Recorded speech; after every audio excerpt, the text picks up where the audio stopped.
Les bonnes raisons de faire de l'embarqué en remote, en télétravail. Donc une petite présentation personnelle. Donc je m'appelle Bastien Joly, je suis développeur embarqué depuis 15-16 ans maintenant. Et je suis chez S2I depuis... Enfin j'ai passé la moitié de ma carrière chez S2I à peu près. Donc j'ai pu travailler sur des domaines divers et variés, ça va de la défense au transport, au médical. Enfin, j'ai couvert à peu près tous les domaines qu'on peut rencontrer dans l'IoT et dans l'embarqué. Et donc, avant de vous proposer l'aspect pourquoi pas de l'embarqué en remote, on peut d'abord se poser la question de pourquoi. Pourquoi faire de l'embarqué en remote? Donc, le télétravail, alors j'ai mis quelques chiffres pour rappel. Entre 2017 et 2022, on a vu une augmentation des chiffres du télétravail, notamment à cause du Covid et de la pandémie qui nous a obligés à rester chez nous. Et donc, avec ce télétravail entre guillemets forcé, on a pu quand même se rendre compte de beaucoup de choses sur les avantages du télétravail, donc l'équilibre vie pro, vie perso, tout ce qui est aménagement du temps de travail, si on a des enfants à aller chercher ou qui sont malades ou des rendez-vous avec des artisans, ce genre de choses, c'est quand même extrêmement pratique d'être chez soi et de pouvoir télétravailler. Et aussi tout ce qui est contraintes géographiques. Donc si je prends mon exemple personnel, le télétravail m'intéresse beaucoup parce que j'habite à Nantes, je suis en mission à Cholet, j'ai choisi de ne pas utiliser ma voiture pour mes transports professionnels. Donc c'est très bien, mais si j'accumule tout, je suis à 3h30 de commute par jour. Donc quand on me propose un jour de télétravail, je valide. Mais cependant, dans le domaine de l'embarqué, on a quand même des contraintes qui font que le télétravail n'est pas souvent possible ou facile à mettre en place. Donc il y a notamment des contraintes matérielles, donc tout ce qui est infrastructure dans l'entreprise, pour tout ce qui est debug, connexion, flasher les cartes, etc. Des fois c'est difficilement ouvrable à l'extérieur. Si je prends le cas de S2I, si je fais un ticket GLPI pour dire je voudrais ouvrir le port machin pour me connecter à distance et faire des trucs sur une carte électronique, mon ticket ne va pas rester ouvert très longtemps, il va être refusé direct, quoi. Il y a aussi, alors dans le cas où on a du matériel qui est transportable, le matériel n'est pas forcément évident à emporter parce qu'il y a des contraintes d'électricité statique, ce genre de choses. Des fois même le matériel n'est pas juste physiquement pas facile à transporter. Et même si on arrive à transporter du matériel jusqu'à chez soi, on n'a pas tous un tapis ESD, on n'a pas tous un petit bracelet pour être relié à la masse à son bureau, ce genre de choses. Donc il y a moyen d'endommager du matériel beaucoup plus facilement chez soi que dans un contexte d'entreprise. Et un des derniers aspects qui peut mettre un frein, c'est le prix du matériel. C'est-à-dire que si vous avez une entreprise qui décide de payer des cartes électroniques à tous ses développeurs pour qu'ils puissent travailler chez eux, si on est sur du format très petit, type Raspberry Pi, on peut s'équiper à moins d'une centaine d'euros par développeur. Mais après, si on monte en gamme, qu'on tape dans des one-board qui sont plutôt de l'ordre de 500-600 euros, voire même des cartes très haut niveau, on va dire, très spécialisées, qui sont à plusieurs milliers d'euros la carte, on peut difficilement se dire, mon équipe de 10 développeurs, vous allez tous avoir une carte, et c'est magnifique. Donc avec toutes ces contraintes, eh bien moi j'ai découvert courant de l'année dernière un outil qui s'appelle Rinode. Donc je vais laisser pendant quelques slides les liens vers le site de Rinode et sa documentation en ligne. Donc Rinode c'est quoi? C'est un framework de simulation matérielle. Donc mais pas que. Alors, on va pouvoir simuler vraiment le matériel, donc les MCU, les périphériques, ce genre de choses, mais également tout l'environnement qu'il y a autour. C'est-à-dire que si vous avez une carte avec un capteur de température, vous allez pouvoir, via Rinode, dire mon environnement, la température va changer de 15 à 20 degrés, et on va voir l'effet que ça a sur le logiciel.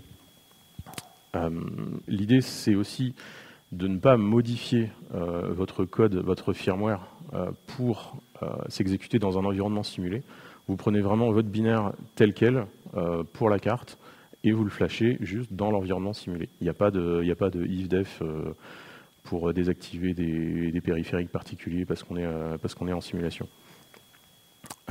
Et l'idée derrière aussi, c'est que tout ce qui est configuration se fait par fichier texte, donc on va avoir l'occasion d'en voir tout à l'heure.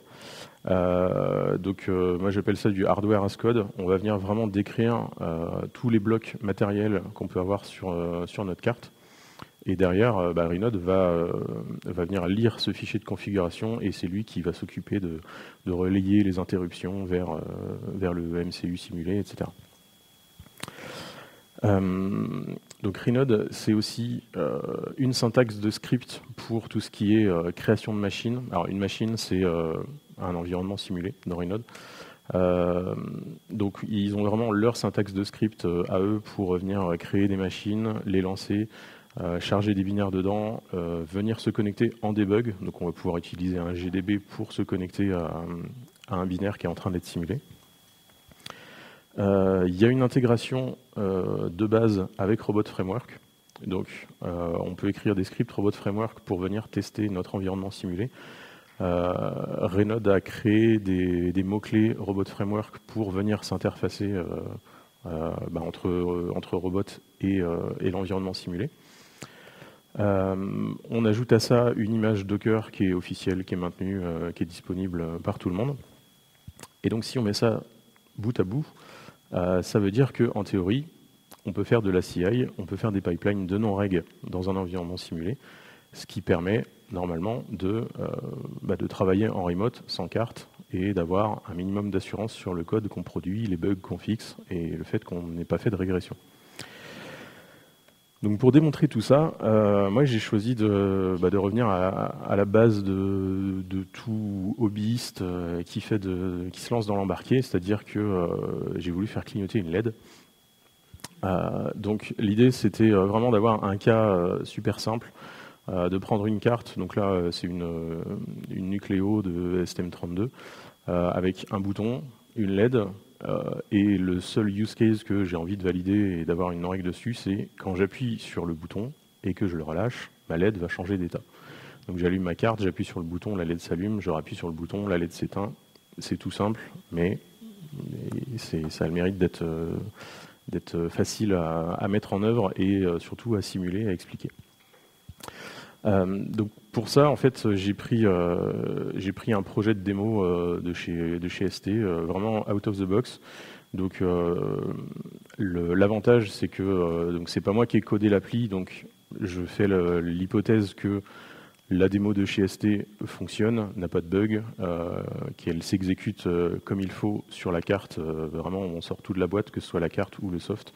On flash, on exécute, et tout fonctionne. Et pourquoi c'était important d'avoir cette hypothèse, c'est que tout ça, je l'ai fait sans l'avoir, la carte. Donc c'était assez important, cet aspect vraiment hypothèse forte sur le fonctionnement. Et donc avec tout ça, je me suis lancé dans la simulation de cette carte pour faire tourner le projet de clignotage de LED. Et donc là, je vais juste vous montrer à quoi ça peut ressembler. Donc ici, on a un fichier REPL pour Renode Platform. Donc ça, c'est ce que j'expliquais en parlant de hardware as code. Hop, mon curseur. Donc là, on a vraiment du fichier texte. Alors, il n'y a pas de plugin Visual Studio. Donc c'est vraiment juste du texte. Il n'y aura pas de coloration pour l'instant. En fait, dans ce fichier, on va venir retrouver la description de c'est quoi mon CPU. Donc, on a un label, donc c'est un identifiant libre. Après, on retrouve une syntaxe de description des périphériques Renode. Donc là, en gros, on dit qu'on a un Cortex M3 qui a un vecteur d'interruption, enfin un contrôleur de vecteur d'interruption. Dans ce qui nous importe pour la démo, c'est ici. Moi, j'ai rajouté 2 périphériques. Donc, je dis qu'il y a un périphérique user LED qui est branché sur le port, la banque de GPIO A. Et dans la banque de GPIO A, ici, je précise que c'est la 5e. Et j'ai aussi un bouton qui est branché sur la banque C, et la banque C, elle est configurée pour avoir toutes les GPIO en interruption. Qu'est-ce que je voulais dire? Oui, en fait, ici, on retrouve ici le device user-led. Il a vraiment un type dans Renode qui s'appelle MISC-LED, et le bouton, c'est un MISC button. Ça va nous permettre, dans le terminal de Renode, une fois que le binaire il est chargé et qu'il est lancé, de venir pouvoir interagir. Donc, il y a une API en face de ces devices. Donc, mon bouton, je vais pouvoir taper dans mon terminal user button push and release pour simuler un appui et une release. Et tel que c'est décrit là, Renode, dans le binaire simulé, quand on va venir faire un push and release sur ce bouton, lui, il va venir générer une interruption sur la broche qui va bien. Et après, c'est au logiciel de réagir à cette interruption et de faire des choses. Pour ceux qui ont déjà un petit peu manipulé le logiciel CubeMX de STM32, ça se rapproche de la configuration du MCU, où on vient dire sur telle broche, j'ai ma GPIO 1, 2, 3, 4, 5, c'est une interruption avec front montant, front descendant, ce genre de choses. Là, on va retrouver vraiment tout le câblage des interruptions et des devices sur notre carte. Alors ensuite, une fois qu'on a vraiment la description de la plateforme, donc ça c'est un exemple de script, donc un RESC pour Renode Script. On va retrouver le langage de script de Renode avec la création d'une machine, le chargement de notre description de plateforme, donc il va venir indiquer à Renode comment est faite notre carte. On a des commandes pour venir régler le niveau de log, donc de Renode en général, mais ça peut aussi être d'un device en particulier. Donc là, typiquement, j'active tous les logs à tous les niveaux pour mon device user-led, et je mets le strict minimum pour le reste. Et ensuite, on peut venir charger le binaire qui a été compilé. Donc là, c'est un elf, mais tous les fichiers sont générés, les bin, les elf, les hex. Et ensuite, on peut même définir que une fois le binaire chargé, on ne va pas venir l'exécuter directement, mais on va juste lancer un GDB serveur et on va venir attendre un client GDB pour continuer le debug. Au-dessus de ce langage de script, il y a une librairie Python qui existe. Si le Python c'est votre truc, vous pouvez faire exactement la même chose en script Python avec un petit peu plus de fonctionnalités même. Et ensuite, alors ça je peux vous montrer un exemple de fichier de test Robot Framework. Donc ici, en gros, le test va venir exécuter les commandes qu'on retrouve un petit peu dans le fichier RESC. Donc on va venir inclure ce fichier script.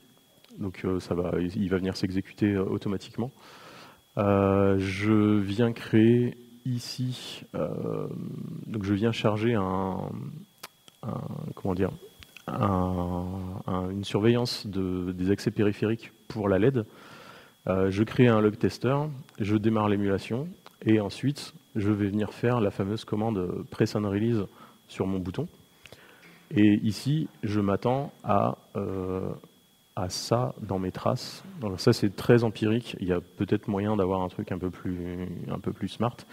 Mais en gros, ça c'est vraiment, moi j'ai fait des tests, je fais push and release et je m'aperçois qu'il y a cette trace-là dans les logs qui correspond à l'activation de ma LED. Et du coup, tout ça nous permet de mettre en place de la CI. Donc ici, moi je l'avais fait sur le GitLab S2I, qui permet d'avoir des pipelines assez facilement, mais on peut faire ça avec des actions GitHub ou autres.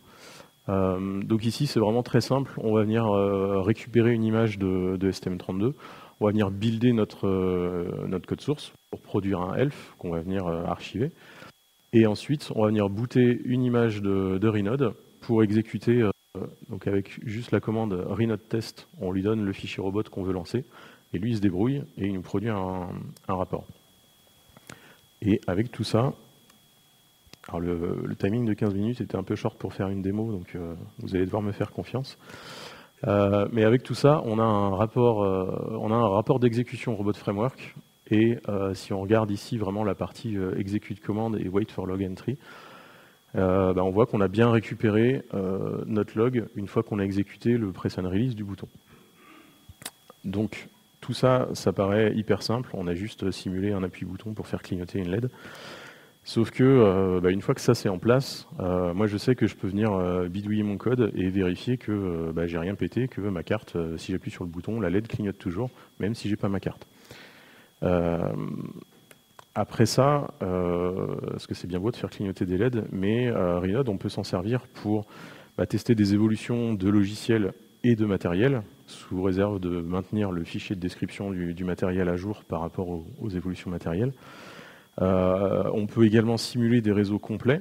Donc si vous avez vraiment de l'IoT avec du Wi-Fi, du BLE, de l'Ethernet, vous pouvez en fait créer plein d'instances de votre carte et faire en sorte qu'elles soient sur le même réseau, et vous pouvez simuler des communications réseau complètes entre vos devices. Ça peut permettre d'accélérer tout ce qui est premier développement dans des contextes industriels. On n'a pas forcément le matériel du produit final tout de suite à disposition, donc soit on utilise des cartes d'éval ou on code à l'aveugle, encore pire. Mais là, ça permet d'avoir une première ébauche de matériel et de tester notre code dans un environnement simulé. Et ça peut permettre aussi de faire des démos clients. Donc ça peut permettre de décrocher des projets, de faire la différence entre un prestataire ou un autre, si derrière on peut proposer une simulation de carte à un client. Donc voilà, on est déjà au bout des 15 minutes. Merci de votre attention. Il y a le petit QR code pour avoir le feedback sur la présentation. Vous pouvez retrouver tous les fichiers que j'ai présentés sur mon GitHub.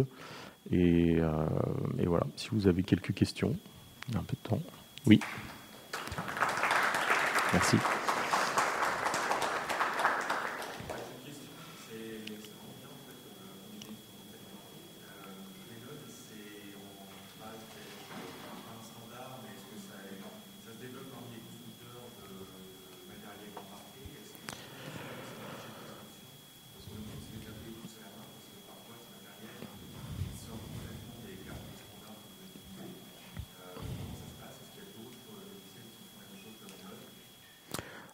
Alors d'autres logiciels qui font la même chose que Renode, certainement.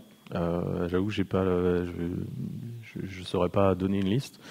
Par contre, pour tout ce qui est utilisation déjà dans le monde de l'industrie, il y a deux projets en particulier.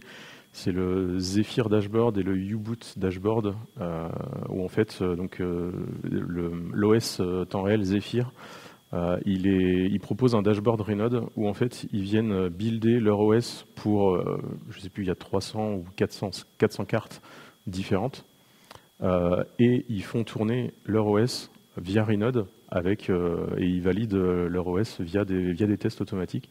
Donc si vous cherchez Zephyr Renode Dashboard, vous allez voir le dashboard justement avec tous ces résultats. Donc ça c'est une première preuve entre guillemets que ça peut se faire avec un vrai OS avec des cas un peu plus complexes. Par contre, pour tout ce qui est carte, si je prends l'exemple de mon client en particulier, l'architecture matérielle semble un petit peu complexe pour faire ce genre de choses, mais après, tant qu'on n'a pas essayé, on ne sait pas, mais sous réserve d'un ticket d'entrée de modélisation, virtuellement, on peut simuler tous les produits.